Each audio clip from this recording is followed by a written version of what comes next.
Good morning friend. तो आज से हम शुरू करने वाले हैं एस.सी. वर्मा के क्वेश्चन की एक सीरीज़, जिसमें डेली आपको एस.सी. वर्मा के क्वेश्चन सॉल्व करके दिखेंगे। और आज मैं कुछ चैप्टर नंबर करा रहा हूँ जो एस.सी. वर्मा का है, इलेक्ट्रिक करंट एंड कंडक्टर, जिसे हम करंट इलेक्ट्रिसिटी भी बोलते हैं। बहुत अच्छा चैप्टर है फिजिक्स की वॉल्यूम 1 में। तो आइए शुरू करते हैं। Exercise question number 1। Question number 1 है the amount of charge passed in the time T through a cross section of a wire. ये आपको चार्ज की वैल्यू दे रखी है a_t² + b_t + c, जो कि आपको यहाँ पर टी टाइम में है, क्यू चार्ज है, और ए बी सी यहाँ पे बता रखा है कांस्टेंट। तो पहला क्वेश्चन पूछ रहा है डायमेंशन फार्मूला। तो आइए इसे करने की कोशिश करते हैं। तो देखिए, क्यू बराबर जो आपको दे रखा है वो दे रखा है Q equal to a_t² + b_c plus b_t + c, और यहाँ से आपके पूछा गया है। तो देखिए, जैसा कि डायमेंशन क्यू की हम जानते हैं क्या होती है, IT होती है। अगर हम तीनों की डायमेंशन सेम होनी चाहिए तभी ये तीनों जुड़ सकते हैं, ऐड हो सकते हैं, क्योंकि तीनों सेम क्वांटिटी वाले ही ऐड होते हैं। तो आइए इसे ट्राई करते हैं। ए को आप ए लिखा रहने दीजिए, और t² की डायमेंशन t² ही हो जाएगी। एक टी से यहाँ से एक टी कैंसिल हो जाएगा, ये टी से आगे इन्वर्स में चला जाएगा। तो यहाँ पे अगर ए की डायमेंशन बोली जाएगी तो IT इन्वर्स हो जाएगा। और सेकंड अगर मैं बी की बात करूँ तो बी क्यू की डायमेंशन AT यानी IT बोल सकता हूँ मैं इसे, और इसके बराबर रखूँगा मैं बी टी के। तो एक टी से टी कैंसिल, तो बी बराबर आ जाएगा आपका I। और देखिए सी यहाँ पर कोई डायमेंशन नहीं है, तो सी की जो भी डायमेंशन आएगी वो इसकी इक्वल होगी, यानी कि सी की जो डायमेंशन आएगी वो I और टी के बराबर आएगी। तो इस तरह से ये तीनों डायमेंशन इसकी निकल आई हैं। देखिए, सेकंड क्वेश्चन इसमें पूछ रहा है वो, if the numerical value of A, B and C are 532, 531 respectively SI unit, find the value of the current is equal to T बराबर 5 सेकंड। तो आइए ट्राई करते हैं।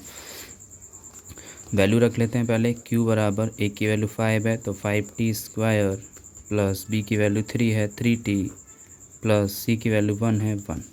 देखो, करंट हम जानते हैं कि आपका क्या होता है, dQ/dt होता है, यानी टाइम के रिस्पेक्ट में डिफरेंशिएशन करेंगे तो आ जाएगा ये 10t + 3।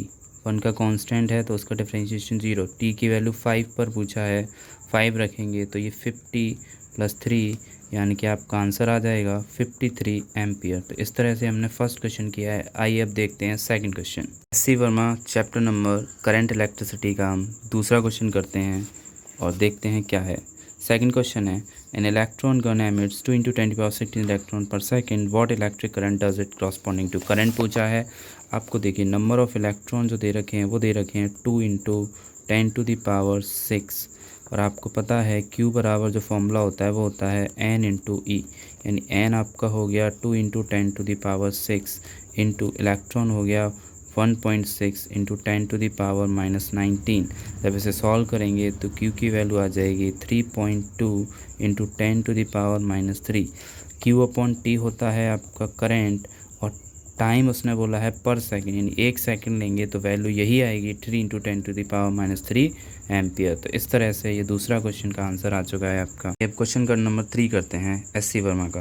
क्वेश्चन है, the electric current existent in a discharge tube is 2 microampere. How much charge is transferred across cross section of the tube in 5 minutes? तो देखिए, I आपको दे रखा है 2 माइक्रो एम्पियर, ठीक है, और आपसे चार्ज पूछा है Q।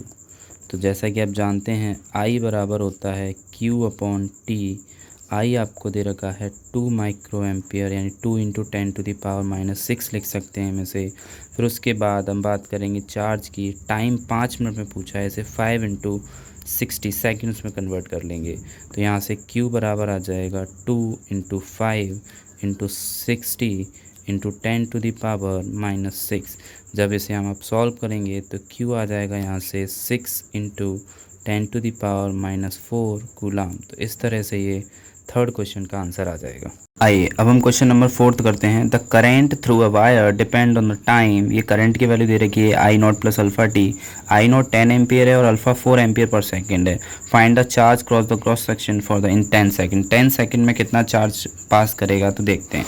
तो सबसे पहले जो हमें गिवन है वो है I = I0 + α_t इस चीज़ को देख लेते हैं। अब उसके बाद देखते हैं हम, देखिए हमें पता है कि I बराबर जो होता है वो dq अपॉन dt होता है, और अगर मैं इस dt को इधर ले जाऊं तो I बराबर हो जाएगा dt इक्वल टू dq, यानी कि हम दोनों साइड इंटीग्रेशन करना पड़ेगा। तो सबसे पहले I की वैल्यू रख देते हैं, I not plus alpha t, और dt को इधर रख देते हैं dt equal to dq। Both side integration लगा देते हैं, इंटीग्रेट करेंगे तो इसका इंटीग्रेशन आएगा I not dt plus alpha t square by 2 equal to q।